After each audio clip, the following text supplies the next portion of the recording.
To compute 85 divided by 2 using the long division method, we will write the numbers 2 and 85 in this format.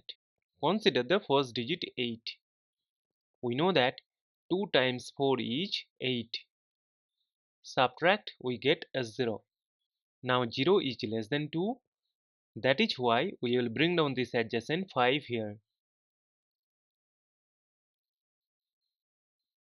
Now remove the left-handed 0 because there is no meaning of zeros on the left. Now we know that 2 times 2 is equal to 4. Subtract, we get 1. Now this one is also less than 2, but we have no number to bring down here. So in this case, we will borrow 1 0, and for that we need to put a decimal here. And we know that 2 times 5 is 10. Subtract, we get a 0.